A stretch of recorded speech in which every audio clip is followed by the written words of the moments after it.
Dearly beloved, we are gathered here to remember our third co-host, Stefania. She ain't dead. She just didn't want to be here. Anyways, let's start the show. R.I.P.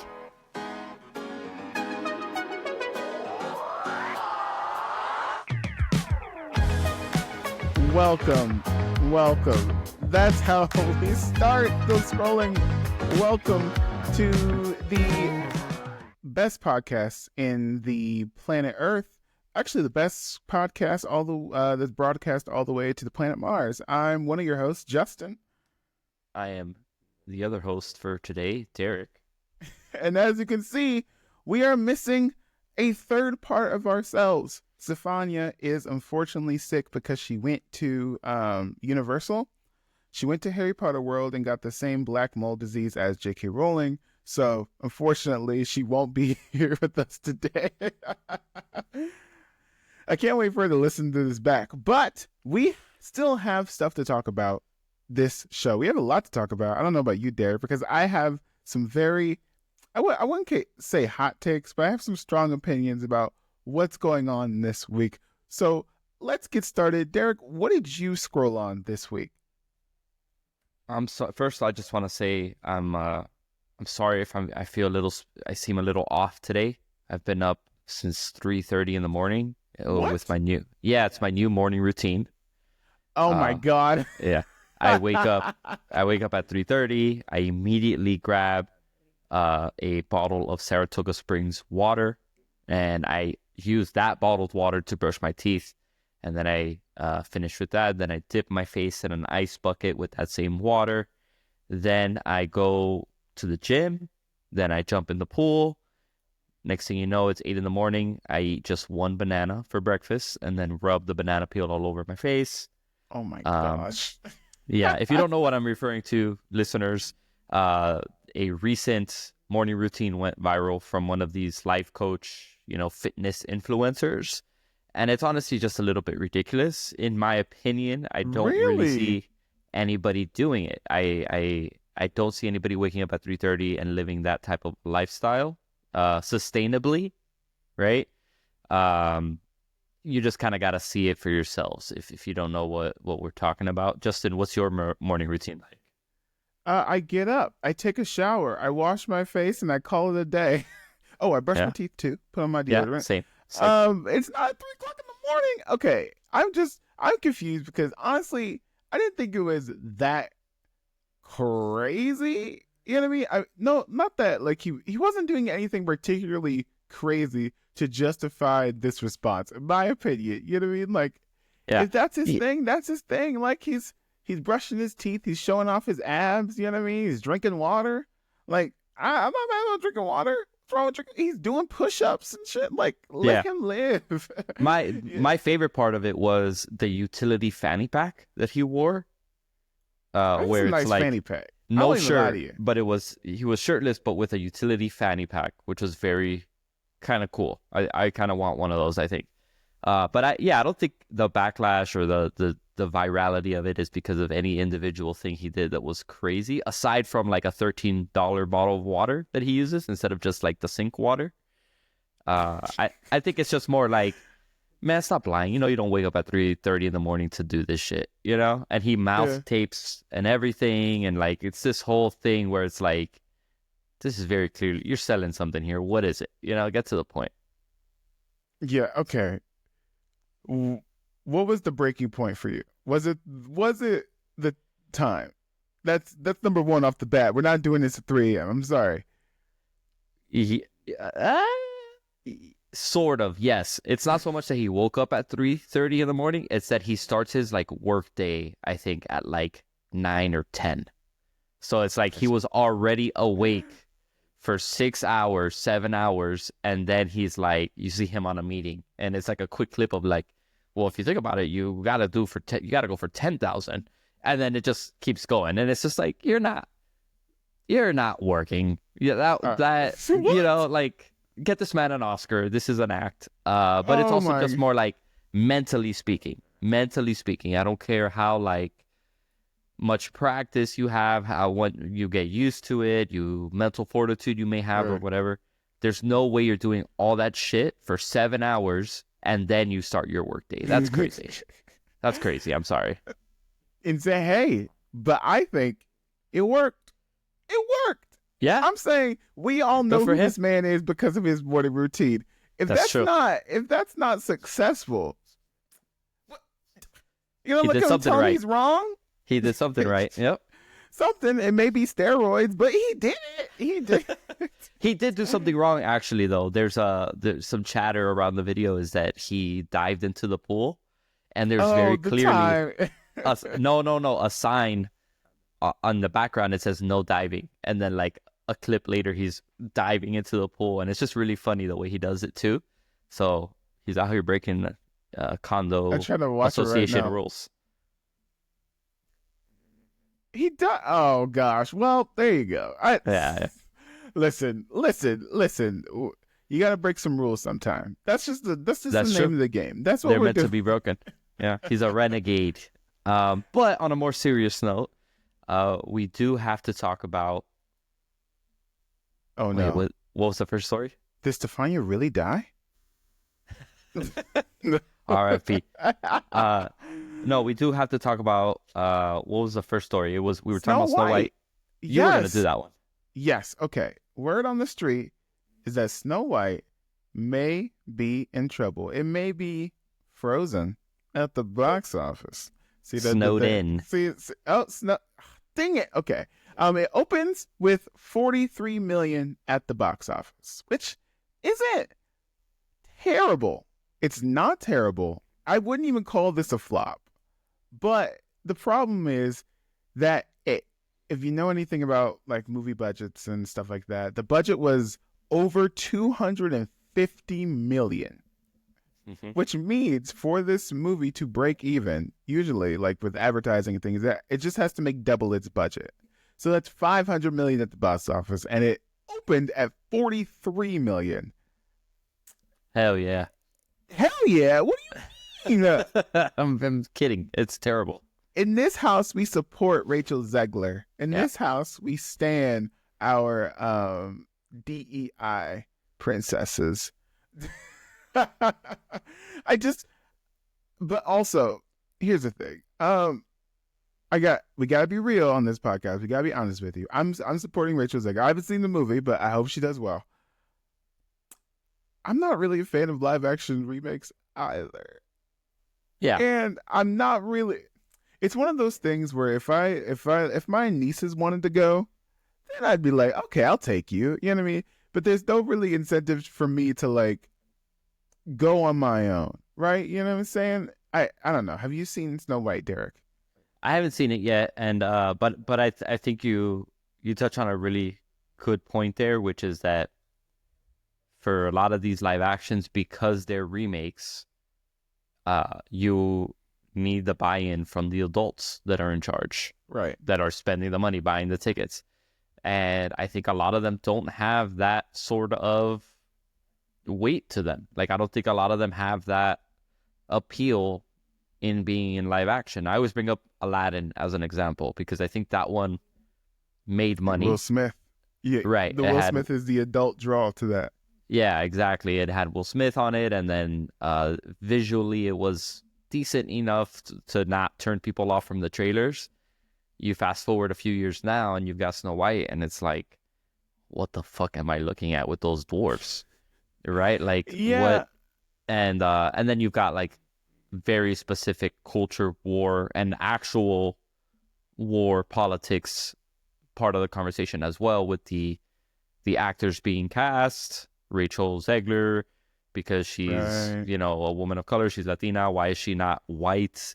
And then you've got Gal Gadot in her support of Israel and all that kind of stuff. So it's literally pissed off everybody that you could piss off, right? Across the like political spectrum.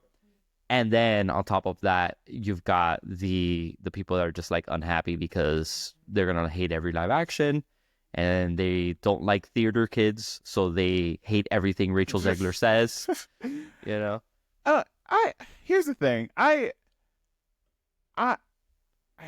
weirdly, I don't think I'm not sure if the politics really affected this movie I think as much as we want to. It was minor, yeah. Because like Rachel Zegler, thank goodness, was really open about her support of the Palestinian people. And if you don't know, Gal Gadot is from Israel and served in the Israeli Army IDF. And I'm wondering, I am like I would say I'm 80% sure that these discussions are mainly happening online. Yeah. Kids aren't, or parents aren't like, I'm not going to take them because of, the support for this. I think. Yes. And to be fair, too, I think it's like mandatory military service over there. It's not like she signed up and enlisted in the army either. I think she had to. Everybody does. Right. Yeah. I want to be clear. This is not a hit against the importance of this movement. Not at all. But I noticed a lot with the election that happened, and like the most recent election, that this issue was, for the majority of Americans, not a deal breaker for their decision one way or the other. For a lot of people, which is unfortunate. And I don't know if that specifically affected Snow White. And I'm wondering if the online discussion, I wouldn't say it hurt it or helped. It doesn't help it, I would say. Yeah, absolutely. It distracts it. And I think the issue is, now that reviews are coming out, that the movie's been released and stuff, from what I've seen, is that Gal Gadot is the issue, but not because of her politics. Literally, she's just a bad actress. Yeah. And I think what they were maybe going for is the Dwayne Johnson effect, the Will Smith effect, where it's like that star power that brings people in. But Dwayne Johnson can get away with his acting ability. Will Smith can get away with his acting ability. Actually, no, Will Smith is a good solid actor, right? Oscar-winning actor, yeah. Will Smith. yeah. So they have that balance a little bit more in check, where they may not be the greatest actor in the world, but they have the star power, so they're willing to kind of trade up for the star power, or trade down in acting ability for the star power. I don't think Gal Gadot has that, especially with this being like a musical. I saw somebody talking about, like, if you're gonna play a Disney villain in a musical, you better bring it. Like, you better bring that, because it's part of like the dynamic of these Disney stories, and you're already remaking it. That's already kind of like a big risk. So at least do something there. Is there a different actress that could have played Gal Gadot's part better? You know what I'm saying? Yeah. I mean, yeah, Danny DeVito. That's the evil queen. Yeah, that's a meme I saw. No. Yeah, I'm sure there probably could have been one, right? Adele Dazeem. That could put butts in seats. Yeah, that's a different story then, I guess. Like, you're like, oh shit, it's them. I'm gonna like go out and see it because of them. Yeah, I don't know. That's a good question, because it's, if you're saying like if you only replaced her. Yes. Yeah, that's a great question. I don't know. I'm not sure that would have fixed anything. I have one. Hear me out. Uh-oh. Sandra Bullock. As an older actress that could get your mom and dad, like, oh shit, Sandra Bullock's back in movies. Yeah, and it's kind of a hard rebrand, though. Yeah. It's a pivot for her, but like, if she could be pull it off. Surprised if Sandra Bullock was like, oh shit. Yeah, exactly. You would want to see that movie. Yeah, that's true. See? Yes, that's Pretty true. Woman becomes the evil queen. Yeah, Robert Downey Jr. It writes itself. Yeah, that would have been a good one. I think maybe also like oh wait, she already played Charlize Theron. She played the evil queen, right? Yes, she did in Snow White in the Huntsman. Yeah. So I guess I just think it's also based off of some of the reviews that I've seen too, is that it feels soulless, and I think part of that it shows in the trailers and the promotional material, where it just very much feels like, let's just get this movie out, and the CGI dwarves don't help. It really felt like it was we barely saw any trailers. We didn't even see the dwarves, which is honestly, like, if you're gonna remake Snow White, I feel like the dwarves are the selling point, unfortunately. You know what I mean? And there's spoiler alert. Do you want a spoiler for Snow White? Yeah. We all know the story of Snow White. What happens? But there's like a big change that they made. Have you seen it? No, but I got spoiler because I'm on the internet, bro. I stay scrolling. I'm still scrolling. Okay. Okay. Go ahead. Spoiler alert if you're listening. Dopey talks. Wait. Yeah. Does he not talk? Yeah. He never talked. Is he not supposed to talk? Yeah, he never talked. But then in this one, yeah, he doesn't talk. I guess it was a play on, like, he's too dumb to talk. So he never talked. Does Dopey talk? No. Wait, okay, I'm having flashbacks to Latvia. Yeah, here we go again.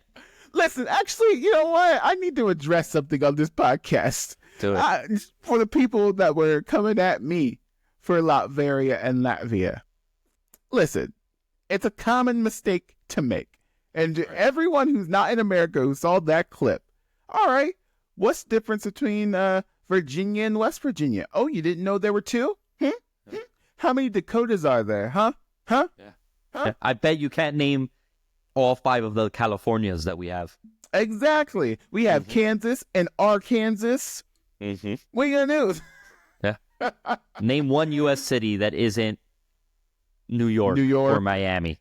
Or Texas or anything like that. Yeah. Like, come on, man. Like, give me a break. We all learn something new every day. Oh, wait. Dopey doesn't talk. Yeah. So in Snow White, he talks, and apparently he doesn't talk throughout the whole movie. But then at the end, there's like a little, like, Captain America style speech. The price of freedom isn't cheap. Oh my God. And when she's done talking, the camera just, like, cuts to Dopey, and he smiles, and he's like, "Let them try." Yeah. And then the video I saw was of that happening in a theater, and when he talked, the audience like had like an Avengers cap picking up the hammer moment. Yeah, they were like shocked. It was really funny. So like, I think the intentions behind this movie were good. I think if you're a kid and you want like a good example on screen of like a person trying to do right and approach things with care and love and joy and empathy, then this is a fine movie for a child. As like cinema, probably not. There's probably too much studio interference, too much drama, too much noise, and it got in the way. And then we ended up with a soulless remake of an animated classic. You know what they should have done? This is Justin's pitch corner. Everyone sit down real quick. Here's what they should have done. Stop making live action movies. Hear me out. Mr. Iger, if you're listening, I have a pitch for you. Remember Wreck-It Ralph 2? I'm sure you're familiar. It was during your time. And remember the thing that went viral in that movie? It wasn't Ralph. It wasn't Sarah Silverman. What's her name? Vanellope Von Sweets. It was the Disney princess scene where they're all together. Hear me out. Don't make Wreck-It Ralph 3. Just make a Disney princess movie set in the world of Wreck-It Ralph. And then they all go into each other's movies. That's all you need, Like, and then you have them team up, right? So like, let me stop you right there. The internet already hates you because of Latveria and Latvia. Oh, please my do gosh. not pitch a shared cinematic universe of Disney princesses. Don't do it. It's already shared. They already did it. It's like it's a piece of cake. You don't need the controversy of like, but they did it on the internet. Snow White. No, like, but think about it. And then their movies could be improved or not improved with other princesses there. You know what I mean? So like, they could do like a Back to the Future 2 style where it's like behind the scenes. That's what I'm talking about. Like, okay, like the classic Snow White scene where she has to be smooched to be woken up, right? Mm-hmm. And then like I don't know, Anna is in the bushes. Like, whoa, whoa, whoa, whoa, whoa, whoa, whoa! What about consent? See, that'd be funny. You'd see. I don't know, Justin. That sounds woke to me. Consent sounds woke. Oh my gosh! Or I don't know, like Tiana's making something like really good. Whoa, woke. Listen, hear me out. Like Tiana's making something good, and then Pocahontas is like, "Oh, what'd you make this out of?" And then Pocahontas is like, "Wait, is this all my friends in the forest?" Ooh, controversy, conflict. Oh shit. Yeah, and it's one of those like, and then it just like they don't address it. That's true. That is it. There's potential there. I think it's Disney does this thing where it's like, okay, we're just gonna go full R-rated, or like innuendos or whatever, PG-13, and lean into that, or protect the brand at all cost. So I think that might dilute the brand too much for them to want to do it. It would dilute the brand? You can make theme parks out of this. And then think about it, and they all get cool modern outfits, and all the cosplayers and people and the Disney Bounder people, they'll be so happy. Just trust me. Trust me. You'll make $1 billion overnight. Call me. Bye-bye. We'll see. Anyway. We'll see. You have our number. He better have my number. I've been sending it to him along with the packages. Anyways, let's keep it rolling. Have you seen the Batgirl leaked footage, Derek? This is important. I have not. Is it good? I think it's really good, and I think it's bullshit. They didn't release it. Send it right here. Let me see it. Hold on. Let me see if I can. What's it called? Share the screen. Share the entire screen. Da da da da da da da. Do a little this, little that. Can you see it? Yeah, there it is. Is there audio? You don't hear it? No. You don't need to hear it. It's good. Oh! Oh! Oh!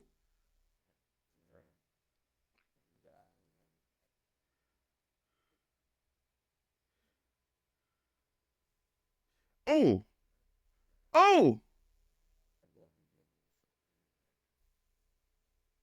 Oh! Oh! Just taking a shit.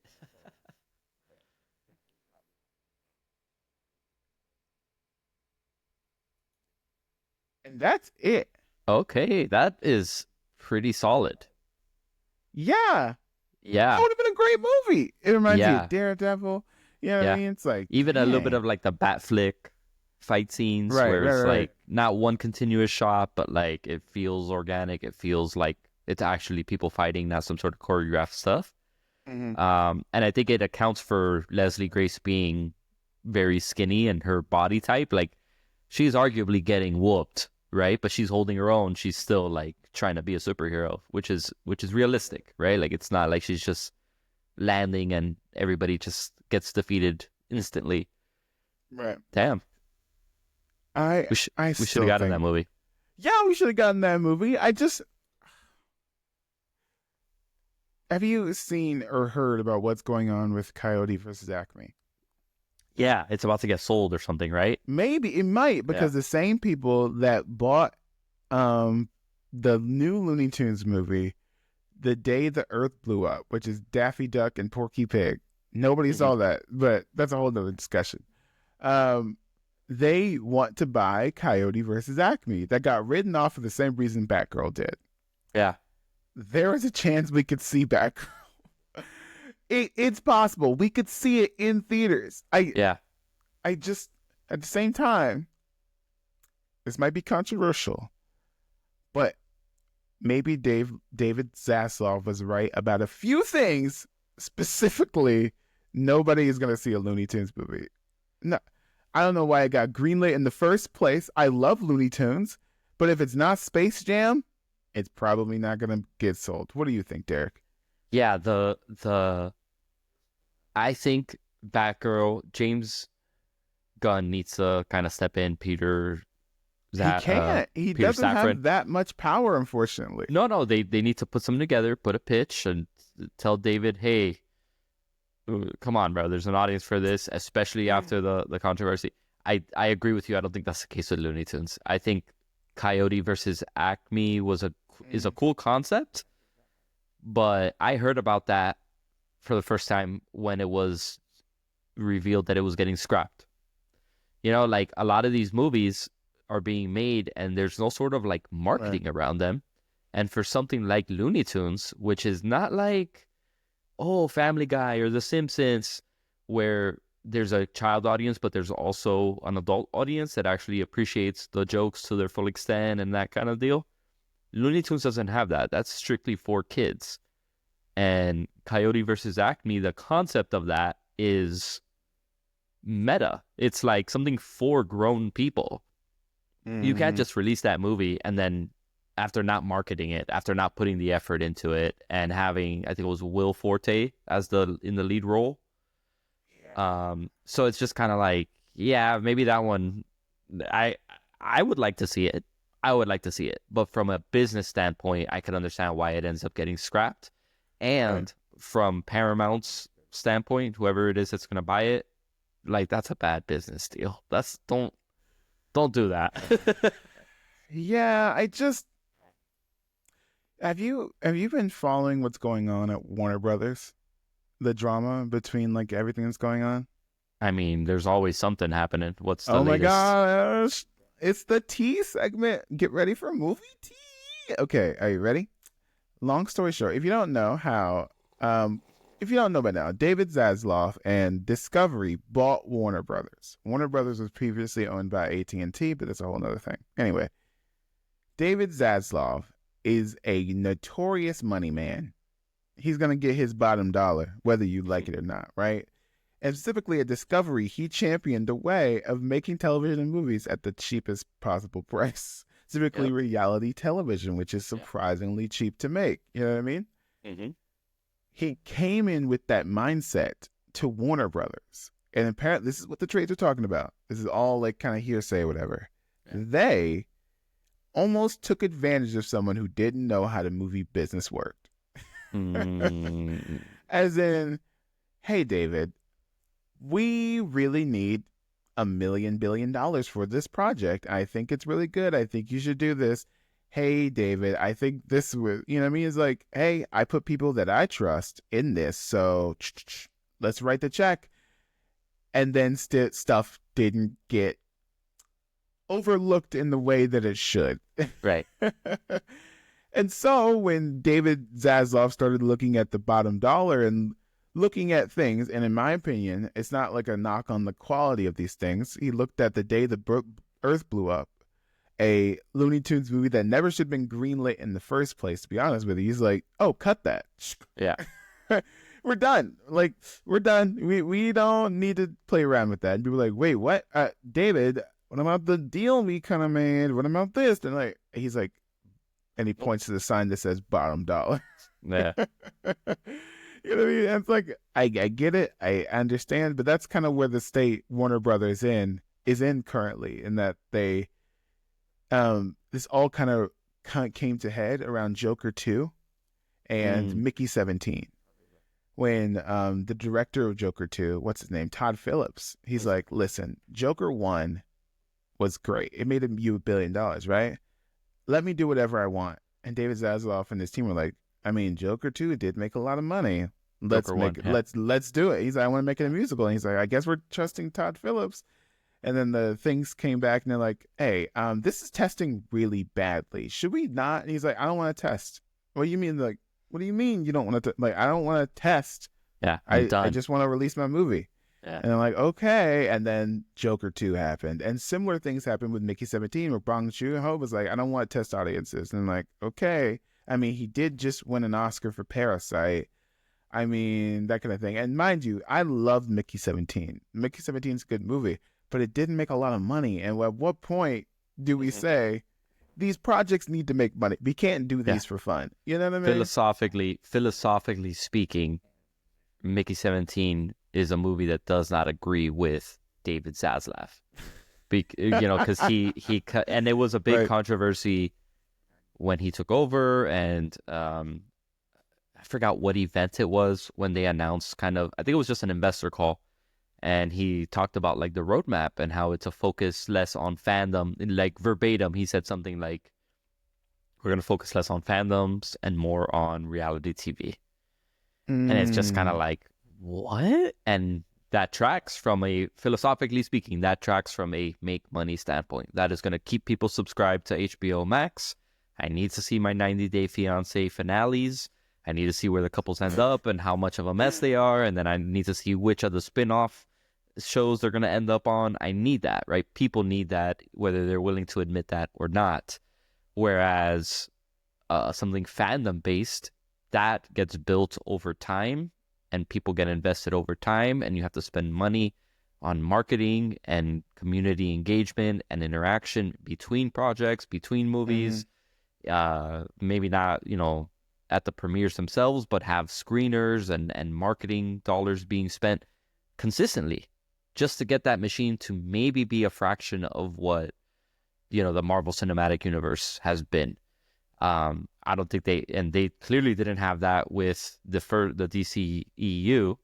Now with the DCU, I think there's a lot of focus on social media with those projects. There's a lot more communication from the people in charge, and I think that's on purpose to try and cheapen some of those marketing costs once the ball gets rolling. Right. But yeah, Mickey 17, and every studio, mind you, every studio is going to make those movies that make money, and that some of that money goes towards making movies like Mickey 17. That's just how movie making works when you're a studio, when you're an executive. But from David Zaslav's point specifically, he doesn't care about that. He needs money to be coming in all the time, always. Who cares about the art? Who cares about the fandom? And that's not okay either. It makes me, and I think it provides clarity about what's going on with DC. Yeah. In that I am team, we need to be successful before we can start, I don't know, like mixing it up. Like mixing it up, right? Yeah. And so I wonder if there was a conversation where he's like, I don't know, I hired James Gunn and I hired Peter Safran. They know what they're doing. It sounds like a great idea. And James Gunn's like, great. How about Creature Commandos, a team that's nobody ever heard of on a service that nobody's like really glued into for cartoons? You know what I mean? Like, how about that? Yeah. And you're like, okay, James, can we get Wonder Woman right? Right. And he's like, best I could do is Superman. And you're like, okay, that's great. Superman looks good. Hey, James, I mean, we just had $1 billion Batman movie. Can we use that? And he's like, nah. Best I could do is Matt Reeves' Batman Part 2 in 7 years. Yeah. I think I'm just going to have my own universe. I'm like, if I'm David Zaslav, I'm like, no, build off what is working. The audience likes it. The Penguin just won a bunch of awards. Why are we not building off of something that's working? Why are we starting from scratch? You know what? I need to stop myself.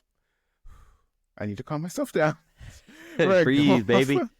No, I think I don't know how much on purpose it was to do it with Superman, but I think it's worked. I think that was like a good middle ground between giving audiences something that they want, saving some money on costs by casting not brand new actors, but definitely less star power draw. Yeah, cheaper actors. And then also tapping into some marketing efficiency by like pissing off all the Snyderverse people because they're mad about Henry Cavill still. And so like I think there's a good mix in the marketing for the movie itself and the cost for the movie itself, as well as it lets them delay some of those other projects that are going to cost more money. Like Robert Pattinson's not coming back for free. That second movie is going to cost. They're going to have to put a budget in there that's greater than the first one because of the fact that it's not going to be year one anymore. He's going to have better tech. It has to be a little bit more of a spectacle.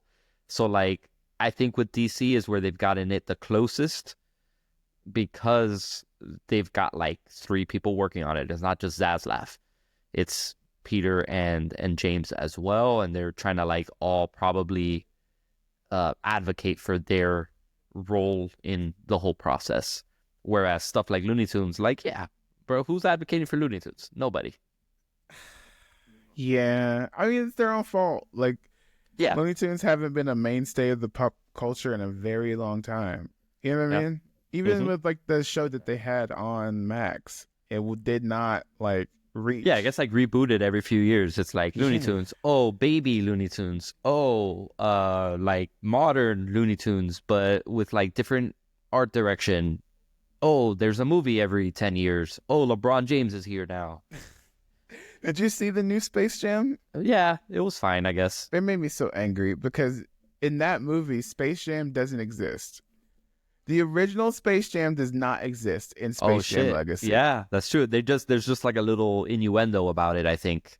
Yeah, Michael Jordan. Yeah. Hear me out though. Like, imagine Space Jam Legacy, where the Space Jam happened, right? And it's like, I'm not gonna change it too much, right? But they used all the Warner Brothers property, the algorithm, right? Yeah, Don Cheadle. One of those properties is Space Jam. So Don Cheadle pulls Michael Jordan from Space Jam to face LeBron James in Space Jam: A New Legacy. Damn, I just got chills. I'm not gonna lie. And then it's you always wanted like to have the debate, who's better, Michael or LeBron? Like, you know what I mean? Like, who's the greatest of all time? Who's the GOAT? But then have it end Rocky 3 style, where you don't know who wins. Like, no, all of that just like overloaded the system or something, so you don't see who actually won the game. But it was like, you know, I would say you have to do the thing of like the Space Jam Michael Jordan. Yeah, is like whooping LeBron's ass because he learned all the Looney Tunes math. Like, it's like, you know, he like has stretchy arms and stuff like that. You know what I mean? Yeah. And then LeBron has to call real life Michael Jordan, and then they double team on Space Jam Michael Jordan. Like, one alley-oops the other, and like, listen, we know Warner Brothers is broke. Okay, they don't have Michael Jordan money. It would have worked. It would have. I think it would have worked for sure, though. Yeah, I think that would have been better than what we got. And something one of the biggest differences for me, obviously, the time gap and the technology and the movie making process is much better now. But from like a narrative standpoint, from an acting standpoint, they built the first Space Jam around the fact that Michael Jordan wasn't an actor, so it wasn't as bad of like a performance. LeBron's not an actor, and like I'm sure he knows that, right? But I felt like they didn't even try to like. It's not Shakespeare, LeBron. Yeah, they didn't even try. They were like, "Fuck it." Yeah, LeBron could do one take, no problem. We don't need different camera angles. We don't need a cut. LeBron has a great worth ethic. I think he was really trying. I think he tried his best. Unfortunately, his best acting is not going to win him an Oscar. We love LeBron. It needs to be fixed in the edit. It needs to be fixed in the edit in the writer's room, and needs to accommodate that. You know, he's not. It's like in the first Mummy movie that The Rock was in. He had like 2 lines. They were in a different language, and the rest of it was CGI. You know, they didn't start him right off the bat. It looks terrible. They didn't start him off right off the bat as like a person with, 30 seconds even of like talk time, right? And then he's became the actor that he is now. So they could have done something similar with LeBron. Obviously, he would need to talk, but they could have built the story a little bit differently and not made it about like his family and his kids or something, right? Like lean into the Looney Tunes like they did with Michael, right? Don't make it about a human story. I'm not here for the humans. I'm here for Bugs Bunny. Anyway, we got really mad about these Warner Brothers, huh? Listen. I could talk about this for hours, but speaking about talking about something for hours, guess who's losing a lot of money lately? Yeah, boy. I'm broke, baby. I did not mean... I'm not going to out you on the podcast. Oh, wait, who? Wait, somebody else you mean? Who? Tell me. Make me feel better. Tim Cook and Apple, specifically everyone at Apple TV, loses $1 billion with a B dollars a year on Apple TV. And we might be seeing a laundering scheme. Yeah, that's a lot of money, man. Like $1 billion. Okay, here's what I'm confused about. The shows are good. Severance is good. Ted Lasso, a lot of people watch Ted Lasso. You know what I mean? Like the shows, people are talking about them. They have social media chatter. Why is it like the most expensive shows ever made? Why is Ted Lasso always like has a CGI crowd? They couldn't find real people for that. Like, you know what I mean? Like, what's going on? It's like, I remember like listening to what Jennifer Aniston gets paid for the morning show, a show that nobody's talking about, a show that everyone hates. She can be paying like multiple $1 million per episode. I'm like, are you kidding me? Like, I don't even know how you course correct at this point, because Ted Lasso won a bunch of awards. You think, oh yeah, people will subscribe to Apple TV, right? Mm-hmm. Or like, I don't know, like Severance is the first show to pop off, and I still don't think it's popped off as much as it needs to, right? Like people are talking about Severance and they're loving it, and it's trending, and there's videos making fun of the dude with the glasses that he's but I don't think it's as popular as it needs to be, and that is the most popular show that has come out from Apple, which is insane. That is, are you kidding me? Yeah, like, and it's also weird to me as like a person who, like I said earlier, broke as hell.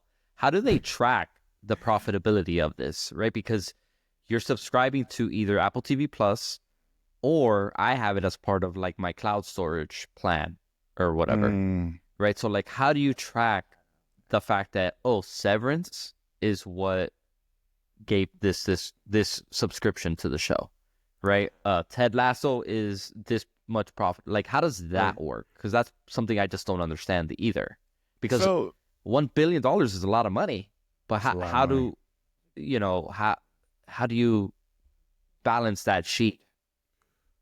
Word on the street is how they gauge streaming success. And I don't know if the numbers have changed like in the last couple of years, but how they judge it is that how many people new subscribers is gained by this particular show. You know what I mean? Like how many people subscribe, new people, like, oh, I need this streaming service to watch this hit new show. Yeah. You know what I mean? Here's the thing that Netflix learned like a couple years ago.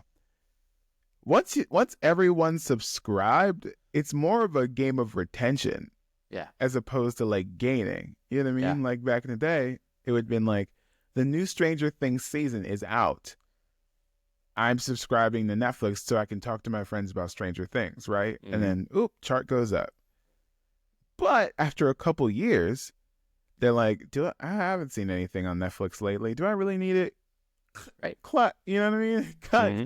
And so now it's, can this other show retain people? What is the retention rate? What is you know what I mean? So like, I may not be watching Stranger Things right now, but if I'm watching Love is Blind, it retains a lot of viewers. You know what I mean? And so when it comes to shows like Severance, I'm sure they got a lot of new people subscribed, even though that I bet half of these people are free anyway with the free trial. That's like, you get like one year of Apple TV. When you buy a new device. Yeah. When you buy a new device, it's insane. So like, whether or not specifically Severance is drawing new people, I don't know. I wonder if they have a Android user problem. Like if you're an Android user on your phone, right? Are you subscribing to Apple TV Plus out of like are you not subscribing to Apple TV Plus out of spite? Like that, I'm not doing that. I have a Samsung TV and the app is right there, but I'm still not gonna. Right. You know, or like, does it, because that's essentially setting up a brand new account. And I think for a lot of people, the fact that it's your Apple ID, it makes it easy to sign up, right? It's the easiest of all the apps to sign up. Maybe Amazon Prime too, because you already have a Prime account or whatever. So Prime Video is just easy to just have it there and it exists already and it's included in your subscription. Apple TV Plus has that hurdle of like you just got to pay extra. But then if you don't have an iPhone, if you're strictly PC, right, it's a still large chunk of the population that doesn't have an iPhone or an Apple product. So I think that's probably their biggest hurdle when trying to get out of that $1 billion hole that they're in. What, in your opinion, is the most cuttable streaming service?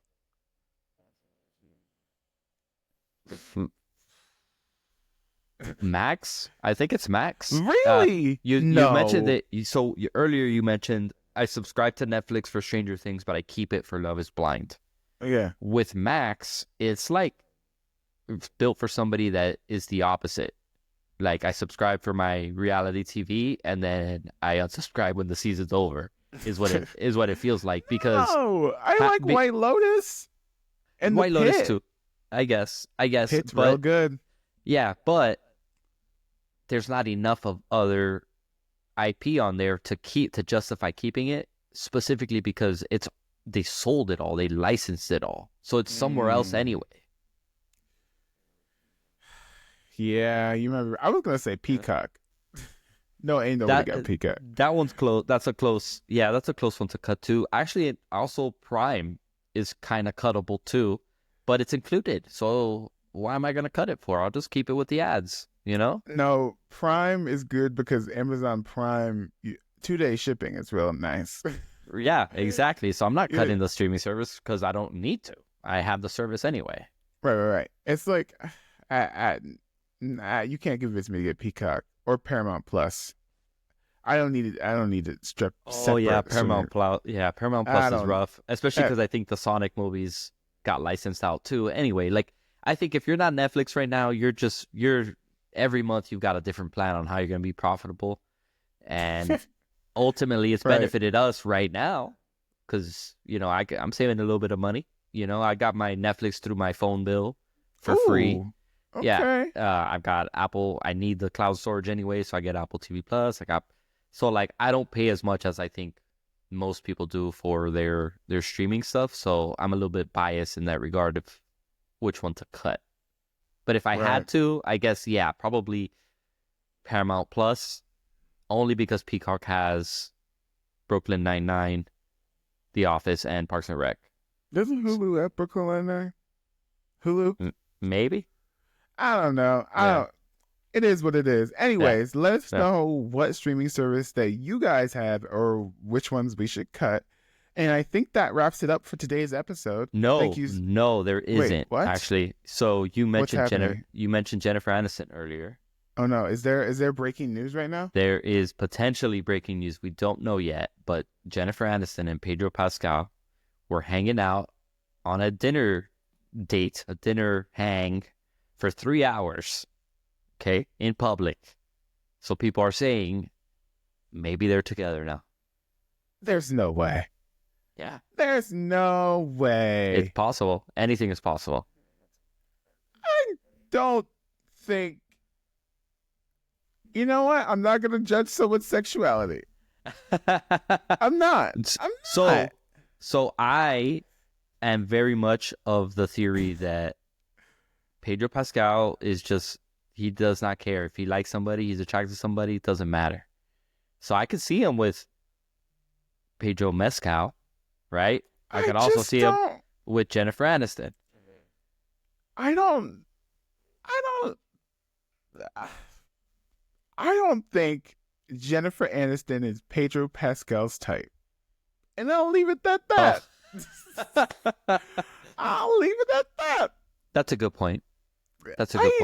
I don't.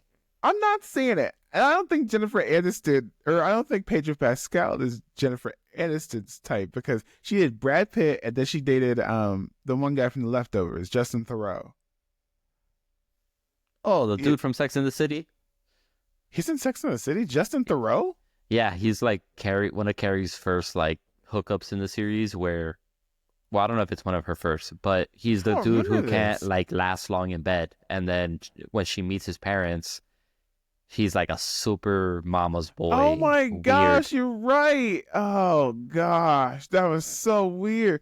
I don't think he's the worst Carrie boyfriend.